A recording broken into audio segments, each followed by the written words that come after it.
का जी हैदराबाद से। राधे राधे। राधे राधे महाराज जी। महाराज जी, मैं भगवान में विश्वास रखने के बावजूद अंदर से डर, चिंता, जिज्ञासा क्यों महसूस कर रही हूँ? नहीं विश्वास है, नहीं विश्वास नहीं विश्वास नहीं। विश्वास हो जाएगा तो निर्भय हो जाओगे, निश्चिंत हो जाओगे, निशोक हो जाओगे। विश्वास अभी नहीं है, अभी जबान से विश्वास है, हृदय से विश्वास नहीं। हृदय से विश्वास हो जाएगा ना तो मृत्यु भी महामहोत्सव लगती है। और डर किस बात का? जब हम भगवान के हैं और भगवान सर्वत्र है तो मेरे पास भी है, भगवान सबके है तो मेरे भी है, भगवान सब समय में है तो इस समय में भी है, भगवान सबकी रक्षा करते हैं तो मेरी भी रक्षा करेंगे। फिर मुझे डर किस बात का? हाँ, डर तब होगा जब अज्ञान बना रहेगा, कोई पापाचरण होंगे, कोई छल कपट होंगे तो फिर आपको डर बना रहेगा, चिंता बनी रहेगी, भय बना रहेगा। निष्पाप पुरुष, परमात्मा में दृढ़ विश्वास रखने वाला कभी भयभीत नहीं होता। भय का कारण होता है हमारी गलती, पक्की समझ लो, ये हम शास्त्र सम्मत बात कर रहे हैं। भय का कारण होता है हमारे पूर्व में किया हुआ पाप। वो पाप हमको भय रूपी ब्याज दे रहा है और मूल दंड तो आगे मिलेगा जब वो फलीभूत होगा। भय तो प्रारंभ से ही होने लगेगा। जब हमारे द्वारा गलतियां होंगी तो हम खुद अपने न्यायाधीश बने और अपनी डायरी को जांचे कि हमने कितने अपराध किए हैं। उन्हीं का फल है ये ब्याज। जो ब्याज होता है ना पैसे का, वो है भय, चिंता, शोक, उद्विग्नता।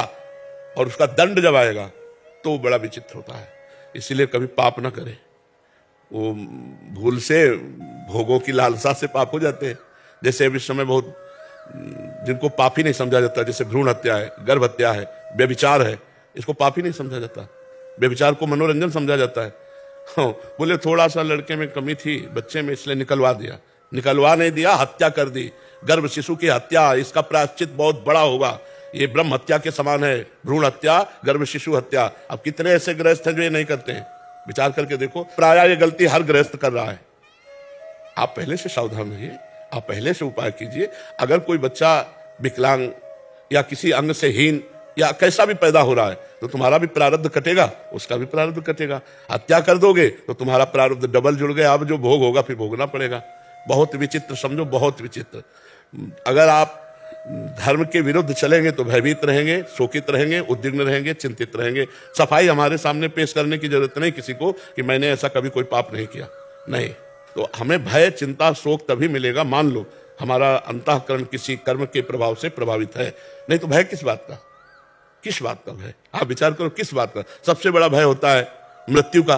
तो मृत्यु में भगवान ने कहा कि समस्त विभूतियों में हरण करने वालों में मैं मृत्यु हूं, तो मेरे श्री कृष्ण ही तो मृत्यु है। फिर उनसे क्या डरना? नरसिंह रूप भगवान ने रखा तो प्रहलाद जी को डर लगा क्या? दौड़ के चले गए भगवान के पास। तो हमें लगता है नाम जप करो, भगवान से प्रार्थना करो और भयभीत होने की जरूरत नहीं है। नाम में इतनी सामर्थ्य कि पूर्व के जितने पाप हैं उन सबको भस्म कर देगा। नाम संकीर्तनम यस्य सर्व पाप प्रणाशनम। और भगवान की शरण में हो तो कह रहे हैं हम तो हम सर्व पापेभ्यो मोक्षयिष्यामि मा शुचा। मेरी शरण में हो जाओ, मैं तुम्हारे सारे पाप नष्ट कर दूंगा। सन्मुख होए जीव मोहि जब ही जन्म कोटि अगना। करोड़ों जन्मों के पाप नष्ट हो जाते जब जीव भगवान के चरण शरण में आ जाता है। तो ये बात समझ में आई?